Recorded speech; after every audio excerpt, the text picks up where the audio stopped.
Francisco now to view 3 award-winning display gardens: a vertical garden, a garden made of repurposed materials, and an outdoor entertainer's paradise that keeps family and guests well fed.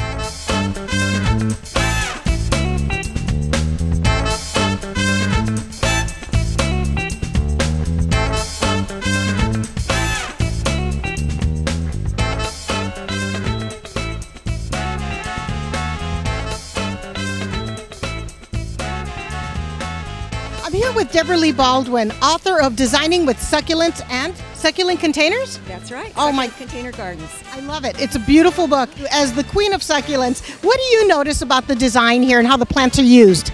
Well, what I love about this is that this is a series of grids that have been planted with succulents. They have made the plant material flow throughout the composition so that you lose the corners.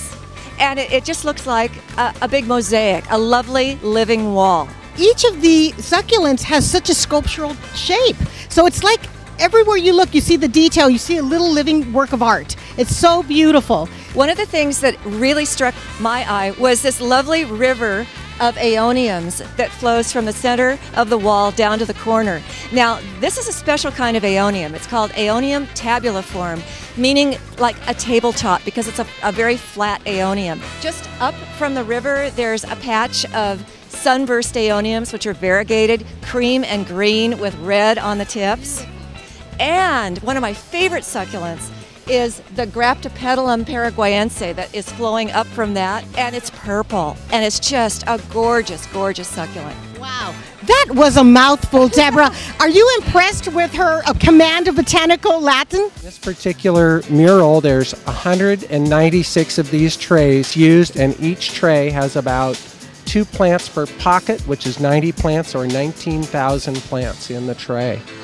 My question is, can a homeowner get a hold of this tray so that they can create, I don't know if they're ambitious to do this, but create something like this at home? Absolutely. We sell these trays and they're sold by other nurseries so that you can go online to succulentgardenssgplants.com and you can buy these trays. You can contact us. This is about an $80 tray. It's very sophisticated. It's designed to hold a drip system. Well, you know, $80, some of you, I don't know how you feel about that, but I can tell you that the art that you create in your garden will be priceless.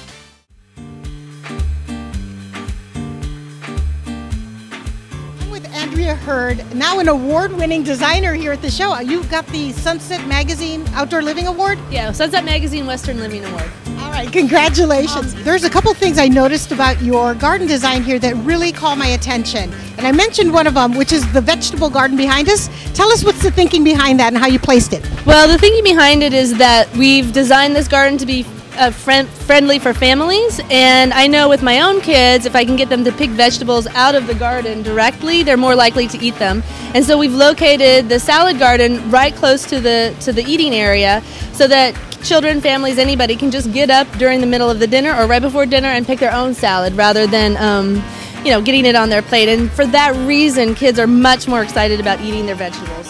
I agree. I think if it's accessible, you'll probably pick it and eat it. Now, there's something else I noticed here. It's the way you finished off this raised deck. What did you do? Well, what we decided to do is actually put in a planter bed at the end.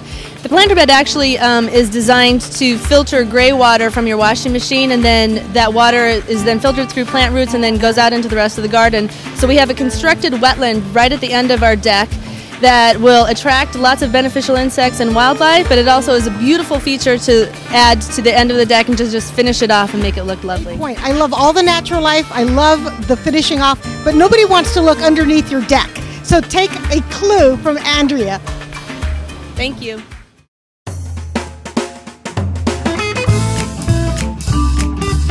I'm here with landscape designer Mary Tissell in front of her award-winning garden called Twice Upon a Treehouse.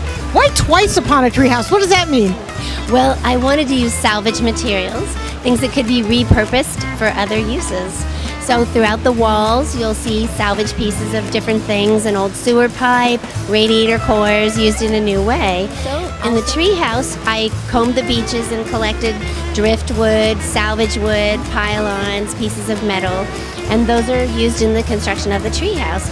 Then you'll see, as you walk through the exhibit, an old wheelbarrow that's been planted.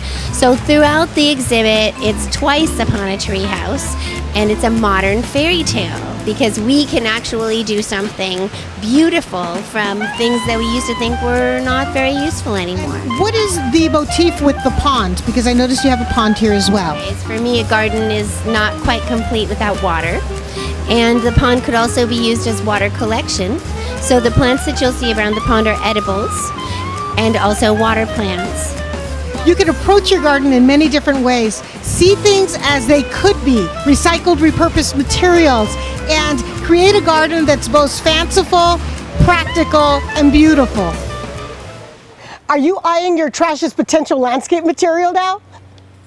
Maybe I could use this muffin pan as mini planters for succulents.